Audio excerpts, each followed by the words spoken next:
की शुरुआत में हम एक पहाड़ देखते हैं जहां बहुत से लोग लंबी पैदल यात्रा कर रहे हैं। अचानक एक दुर्घटना होती है जिसमें उसके बाद कई लोगों की मौत हो जाती है। फिल्म गुजरती है और हम फिल्म के मुख्य पात्र को देखते हैं जिसका नाम एलिस है। एलिस एक खूबसूरत लड़की है जिसे हम सीखते हैं कि वह अपने प्रेमी के साथ लंदन में रहती थी। उसके ज्यादा दोस्त नहीं हैं। एक बार जब एलिस ऑफिस जा रही होती है तो वह देखती है कि एडम नाम का एक लड़का उसे देखकर एलिस उसकी ओर बहुत आकर्षित हो जाती है। जब एलिस कार्यालय में है तो वह अभी भी एडम के बारे में सोच रही है। वह अपने मन को नियंत्रित नहीं कर पाई। उसके बाद एलिस दोपहर के भोजन के समय एडम को देखने के लिए कार्यालय से निकल जाती है और अचानक वह एडम को देखती है। एलिस गुप्त रूप से एडम को देख रही है। उसी समय एडम को भी पता चलता है कि एलिस उसे देख रही है। एडम फिर एक टैक्सी मांगता है। वह भी एलिस को उस टैक्सी में बैठने के लिए कहता है। एडम की पेशकश सुनकर एलिस बिना सोचे समझे टैक्सी में बैठ जाती है। वे दोनों टैक्सी में बैठते हैं और एडम के घर जाते हैं। एलिस और एडम एक दूसरे के करीब हो गए और अंतरंग हो गए। अब एलिस अपने घर वापस जाने लगती है। घर के रास्ते में एलिस को बहुत अपराध बोध हो रहा है क्योंकि वह पहले से ही एक रिश्ते में है। उसके बाद भी एलिस बार बार एडम के बारे में सोचने लगती है और एलिस बहुत कोशिश करती है कि एडम के बारे में न सोचे, लेकिन वह खुद को नियंत्रित नहीं कर सका। वह हर समय एडम के बारे में सोचती है। एक दिन एलिस को एक किताब मिलती है। एक किताबों की दुकान में एडम पर लिखा है और हमें पता चलता है कि एडम भी फिल्म की शुरुआत में दिखाए गए पहाड़ी दुर्घटना में था और एडम ने उस दुर्घटना में लगभग 6 लोगों की जान बचाई। यह सुनकर एलिस एडम से बहुत प्रभावित है और किताब देखने के बाद एलिस अपने घर पर एडम से मिलने जाता है। एडम भी घर पर है। वह एलिस को देखकर बहुत खुश है। एलिस फिर एडम से पहाड़ी दुर्घटना के बारे में पूछता है तो एडम एलिस को पूरी त्रासदी के बारे में बताता है।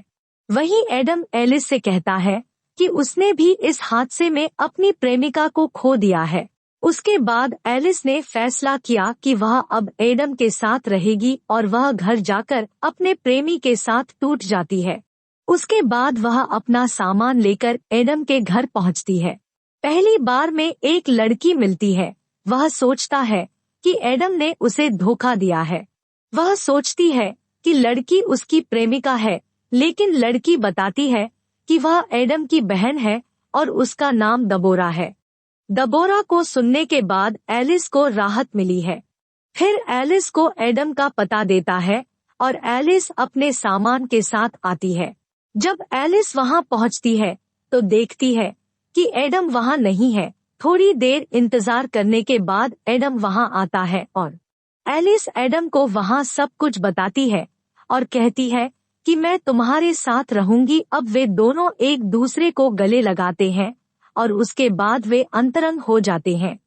अगले दिन एलिस अपने दोस्त से मिलती है और उसका दोस्त एलिस से कहता है कि आपका रिश्ता लंबे समय तक चलने वाला नहीं है क्योंकि एलिस सिर्फ एडम के प्रति आकर्षित है और कुछ नहीं, और यह प्यार नहीं है। उसके बाद एक चोर एलिस का बैग चुरा लेता है और भागने लगता है और वहां एडम उस चोर को पकड़ लेता है और उसकी पिटाई कर देता है। एलिस भी आता है और उसके बाद एडम एलिस से कहता है कि वह एलिस से बहुत प्यार करता है। शादी के लिए एलिस का प्रस्ताव भी रखता है। पहले तो एलिस को यह सब जल्दबाजी में लगता है, लेकिन फिर वह हाँ कहती है क्योंकि वह भी अगले दृश्य में एडम से प्यार करती थी। हम देखते हैं कि उनके घर के बाहर एलिस को एक पत्र प्राप्त होता है जो एलिस के लिए होता है, जिसमें उसने लिखा है कि एडम को अच्छी तरह से जानते भी नहीं है। फिर भी एलिस इस पत्र को पढ़कर क्रोधित हो जाती है और वह एडम को पत्र दिखाने जाती है।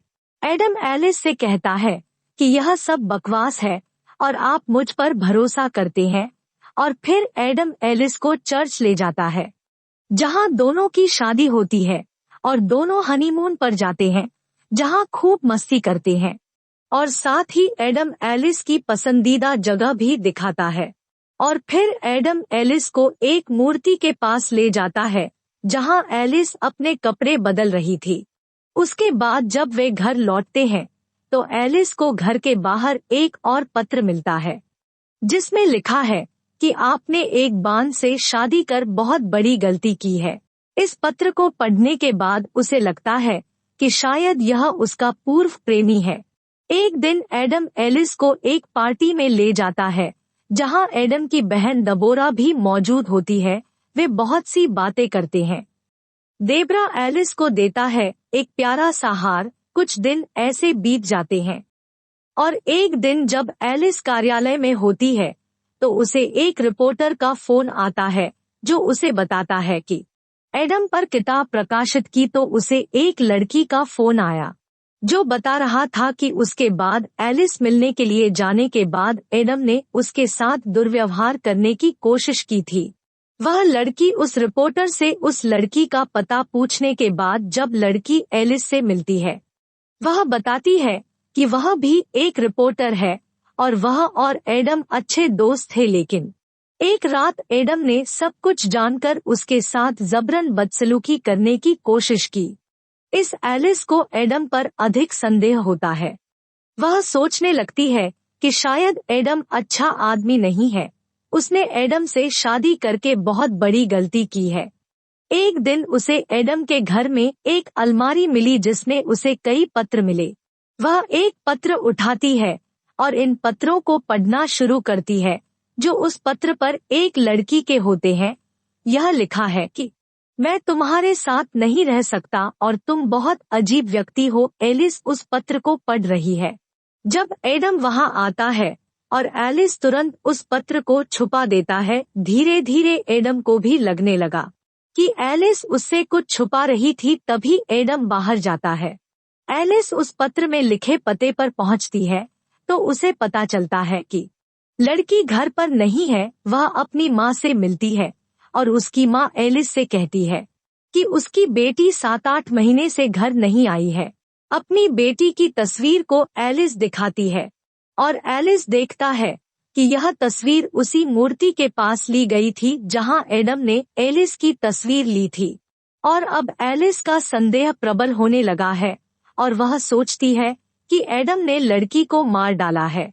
जब एलिस घर जाती है तो एडम पूछता है कि तुम मुझसे क्या छुपा रहे हो। तो एलिस एडम से कहती है कि उसने उसके सभी पत्र पढ़े हैं और इस एडम का कहना है कि यह सब उसका अतीत था। लेकिन अब वह केवल एलिस से प्यार करता है। लेकिन एलिस का शक कम नहीं होता और वह बाथरूम जाने के बहाने घर से भाग जाती है।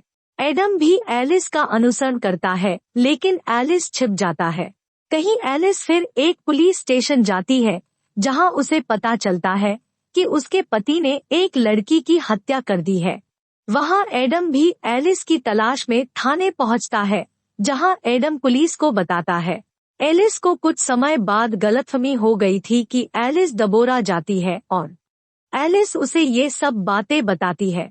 तो देब्रा कहती है कि उसे भी शक है कि उसका भाई अच्छा आदमी नहीं है। यहाँ दबोरा एलिस को बताती है कि वह उसे सभी पत्र भेज रही थी ताकि वह एडम से बचाई जा सके। उसके बाद एलिस को शक हुआ कि एडम ने उसके शरीर को मूर्ति के नीचे दबा दिया होगा। दबोरा के साथ उस मूर्ति के स्थान पर पहुंचती है और वह वहां उस मूर्ति की जमीन खोदने लगती है और देर तक खोदने के बाद उसने पाया कि उसके गले में एक शव पड़ा हुआ है। एलिस के हार जैसा दिखता है जो देब्रा ने उसे दिया था। तब एलिस को पता चलता है कि देब्रा ने उस लड़की को मारा है, एडम को नहीं। फिर दबोरा एलिस पर हमला करती है और उनके बीच लड़ाई शुरू हो जाती है। इस लड़ाई के दौरान दबोरा बताती है कि उसने इस लड़की को मार डाला क्योंकि वह अपने भाई से प्यार करती है। और जैसा कि देब्रा एलिस को मारने वाला है, एडम वहां पहुंचता है। वह एलिस की जान बचाता है जैसे दबोरा हमला करने और मारने वाला है।